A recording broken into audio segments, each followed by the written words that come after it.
ஓரணியில் தமிழ்நாடு என்ற பெயரில் திமுக உறுப்பினர் சேர்க்கையை முதலமைச்சர் மு.க.ஸ்டாலின் இன்று தொடங்கி வைக்கிறார். கூடுதல் தகவலோடு இணைகிறார் சிறப்பு செய்தியாளர் கோகுல். விவரம் என்ன? தற்போது இந்த முயற்சி ஓரணியில் தமிழ்நாடு என்ற உறுப்பினர் சேர்க்கையை திமுக இப்ப தொடங்கி இருப்பதற்கான நோக்கம் என்ன? ஏற்கனவே அதிமுக ஒரு பக்கம் உறுப்பினர் சேர்க்கை பூத் கமிட்டி அப்படின்னு வேகப்படுத்துறாங்க. தாவேகாவும் தங்களுடைய முயற்சியை ஆப் மூலமா பண்ணிட்டு இருக்காங்க. இதனுடைய நோக்கம் என்னவாக இருக்கு?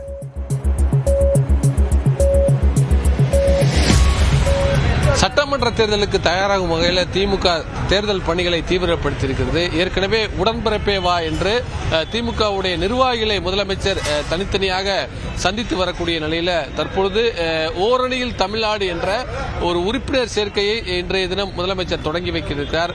ஏறக்குறைய 2 கோடி குடும்பங்களை நேரடியாக திமுகவுடைய நிர்வாகிகள் சந்தித்து திமுக அரசுடைய திட்டங்கள் மற்றும் சாதனைகளை சொல்லி உறுப்பினராக சேர்ப்பதற்குத்தான் இந்த ஓரணியில் தமிழ்நாடு என்ற ஒரு முயற்சியில் தற்பொழுது முதலமைச்சர் இறங்கியிருக்கிறார். அதற்காக இன்றைய தினம் ஒரு செயலியை அண்ணா அறிவாலயத்தில் நடைபெறக்கூடிய நிகழ்ச்சியில் முதலமைச்சர் அறிமுகப்படுத்தி இந்த உறுப்பினர் சேர்க்கை தொடங்கி வைக்க இருக்கிறார். குறிப்பாக ஒரு பிரச்சாரம் இயக்கமாகவே இதை கொண்டு செல்வதற்கு திமுக திட்டமிட்டிருக்கிறது. ஏறக்குறைய 2 கோடி குடும்பங்களை நேரில் சந்தித்து அவர்களை திமுகவுடைய உறுப்பினராக சேர்க்க வேண்டும் என்ற அடிப்படையில் தான் இந்த திட்டமானது வகுக்கப்பட்டிருக்கிறது.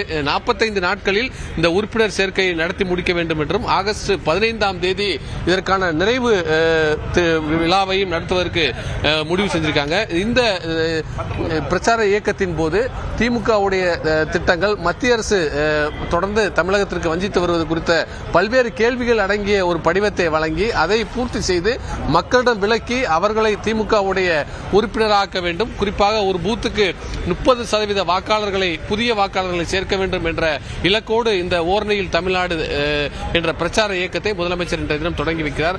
தமிழகம் முழுவதும் மற்ற தொகுதிகளிலேயும் அமைச்சர்கள், மாவட்ட செயலாளர்கள், சட்டமன்ற நாடாளுமன்ற உறுப்பினர்கள் இன்றைய தினம் இந்த ஓரணியில் தமிழ்நாடு என்ற உறுப்பினர் சேர்க்கை முகாமை தொடங்கி தொடர்ந்து பேரணியாக செல்வது, வீடு வீடாக செல்வது உள்ளிட்ட பல்வேறு திட்டங்களை வியூகங்களை வகுத்திருக்காங்க.